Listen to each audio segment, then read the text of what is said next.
Hello, good afternoon. You can see people are starting to come in. We'll wait about a minute before we start. I think 17 people have registered for today's webinar. It is the one before last. The last one will be on the 30th of August.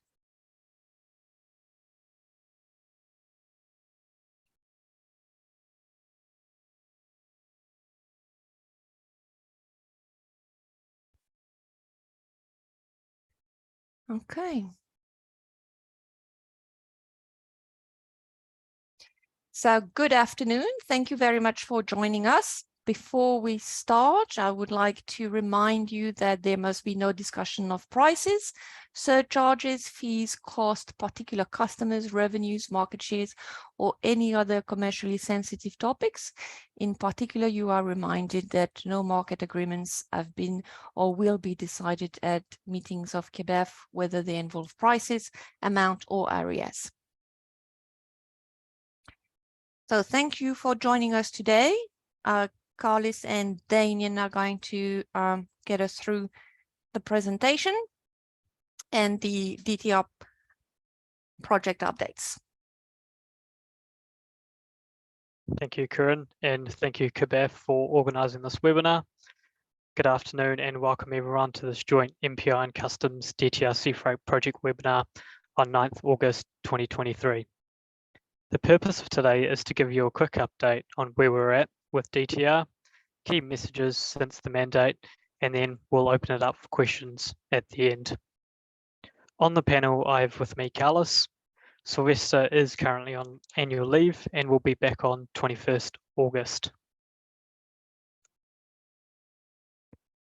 So a quick reminder that DTR Sea Freight has been implemented on 3rd July 2023. The DTR is now required to move uncleared sea freight from one approved facility to another approved facility.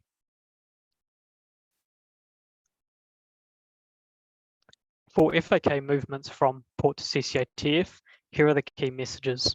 1. MPI require the following attachments to be submitted. These are the quarantine declaration, bill of lading, and manifest. Over the last 2 weeks, we've been monitoring submissions coming through as part of our reporting and have reached out to agents who have submitted without attachments. We will continue doing this process. 2, quarantine declaration must be entered on the lodgement correctly as per what is on the physical quarantine declaration. The example given is yes, yes, no, no, no. Also, please make sure the QD is entered against each consignment correctly. Overall, the entries received have been a lot better, but from time to time, there are a few lodgements that miss the QD, so please remember to include going forward. 3, location of goods. This needs to be the correct port code / UN low code for FAK movements and not the CCA code. Port holds will not come off if this information is incorrect. We have been monitoring this very closely and have reached out to agents. If for any reason you have issues with your software system, please get in touch with your software provider and they'll be able to assist you further. This is to make sure that the data entry is correct for MPI and customs.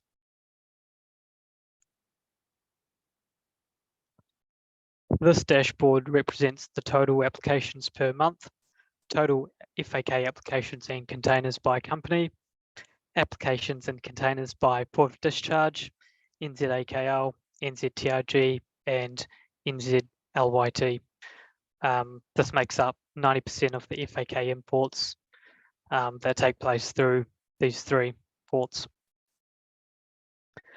Overall, we received 5,008 DTRs and 4,671 containers have been moved as at 7th August.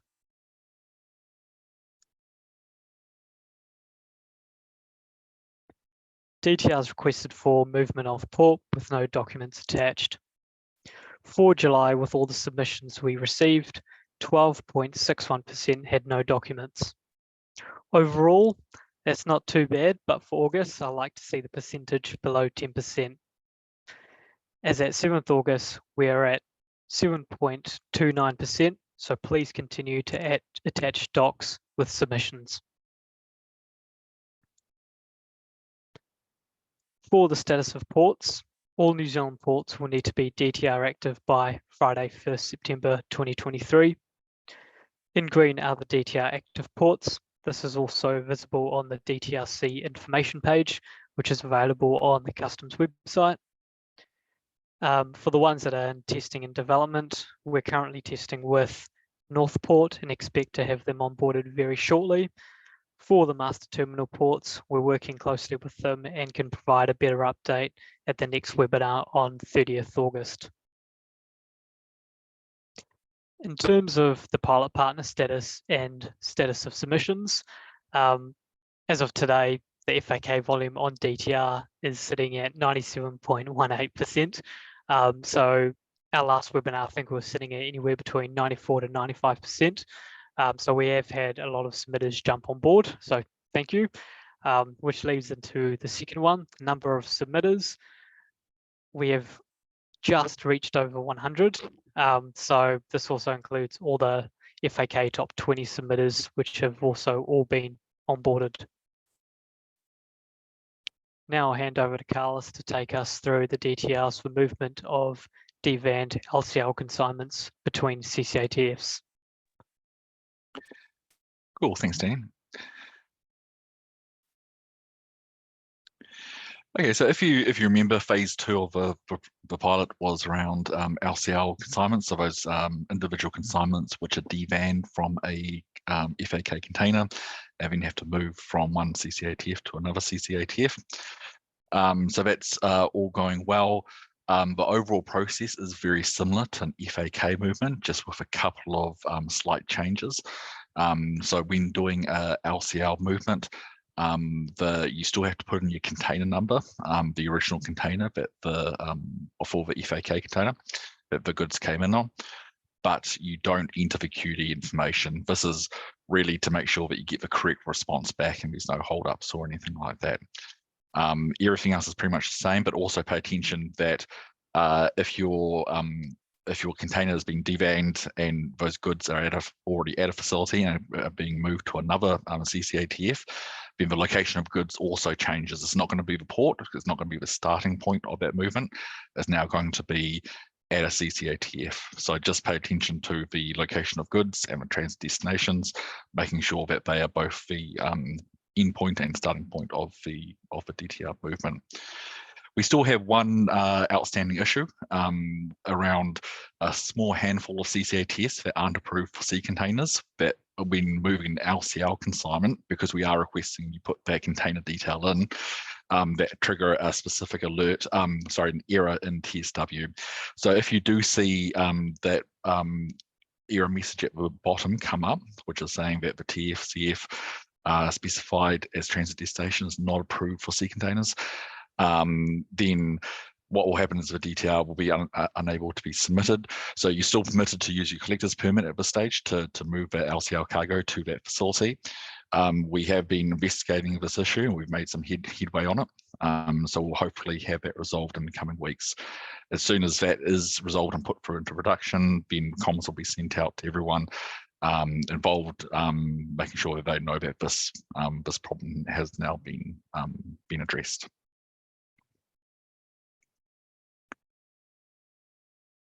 So just onto the FCL process. Hopefully this will be familiar to a lot of you from previous webinars, but we'll just run through it again. So for movement of uncleared FCL containers from a port to facility, this is going to require, just like normal, import declaration to be submitted. And the following 4 scenarios kind of tell you what should be submitted and when, depending if you have an MPI hold or a customs hold that flags up on that FCL container movement. So in these two scenarios, this is where import declaration has been submitted. In the first scenario, there's no customs hold, there's no MPI hold. MPI will issue a simplified BACC. You don't need to do a DTR. The import declaration covers the movement of that container, and that container will be released from the port. In scenario 2, we see that import declaration has been submitted. There is a customs hold, but there's no MPI hold. So for MPI, again, a simplified VACC will be issued. You don't need to submit a DTR. Depending on what customs hold it is, there's a process in place. So it will either be the NZCS planners will authorize the movement, removing the hold off the wharf, or NZCS service delivery authorizing that movement, and there'll be a need to submit a NZCS 202 form to get that moved to a CCATF.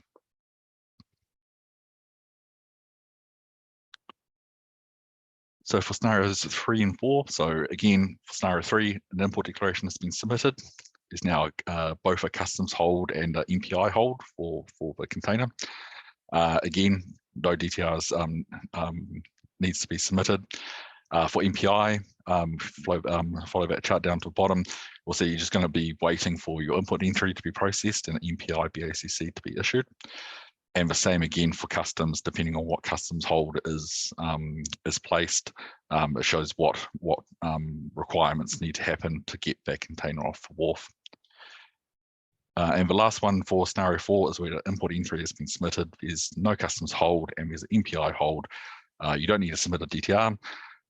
You just need to wait for that MPI BACC to be processed through the target evaluation team.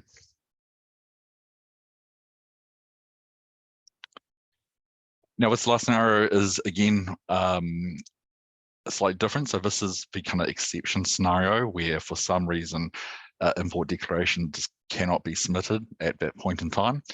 So an import entry cannot be submitted. Then you would submit a DTR, and this is mainly to get the customs approval and movement off wharf. So customs will approve that DTR movement. The customs hold will be removed at the port. MPI will decline it, and then you would have to do an IPI lodgement or a primary industries import declaration, IPI lodgement, through to MPI, who will then process that and issue a BACC that will remove the hold off the wharf. So we don't expect any major increases in the use of IPI because this process doesn't really change from the state prior to the whole DTR process being implemented. It just means that you'll be doing a DTR to get a customs approval.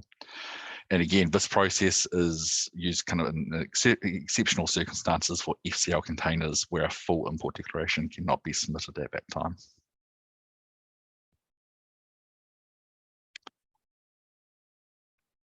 So for those CargoWise users,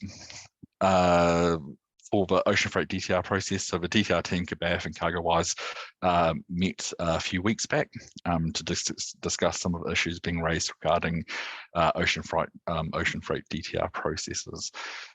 So the WiseTech team would like to please advise their clients to use the e-request option found within the help menu of each screen, or by pushing the F1 button on keyboard if you're experiencing any errors or issues with their software. What this will do is this will capture screenshots and data for them to adequately assist you with your query. And please also ensure that you're reading the technical updates in the CargoWise home screen.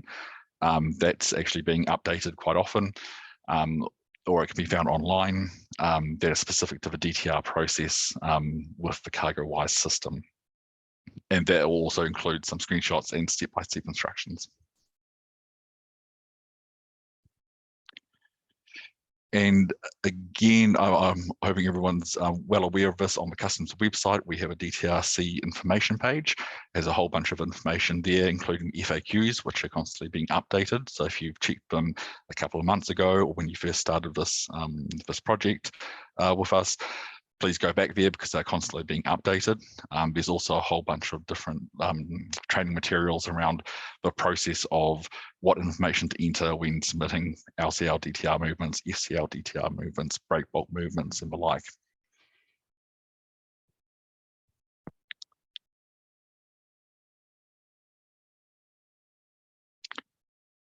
All right, so if there's any questions anyone would like to from the chat or unmute, or Emma's joined us. Emma, is there anything you'd like to add? I've been sitting here quietly. Just on the CargoWise users, if you do submit a e-request and you have them come back and close your ticket, and you are at a loss as to what your next steps are to do, please just reach out to the DTR mailbox, and they'll forward your query on to me, and then I'll contact CargoWise. We've had a couple of instances lately where the tickets have been closed, but their actual issue hasn't been resolved. So if you are experiencing that, just yeah, yell out to the DTR team to get in contact with me. Otherwise, I just want to say a big thank you to industry for jumping on board this. I feel that the transition has been relatively smooth. We've held numerous, I've lost count actually, of the webinars, and I just want to say thank you to the MPI team and customs team as well for your efforts and patience with myself and with the rest of industry. So thank you.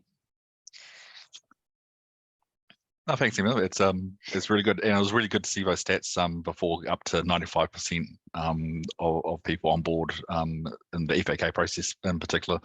It showed some really good uptake, so that's really helped. Yeah, absolutely. And it looks like we don't have any questions today, so no questions is a good thing, possibly. But yeah, thank you so much. Next week, oh, not next week, 2 weeks time is our last one, I believe. So please join us and just reach out to the DTR team if you have any questions. There's also a whole pile of user guides for the CargoWise users. There's also one for Expedient and also for Speedy as well. But otherwise, it looks like everybody knows what they're doing, so that's great. Thank you. Cool.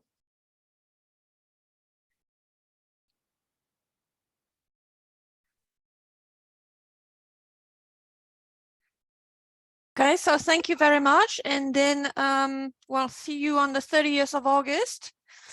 Or yeah, as Emma was saying, reach out to KBF or to the MPI team if you have any other questions. As usual, you will find the recording and the PowerPoint presentation of this webinar on the KBF website.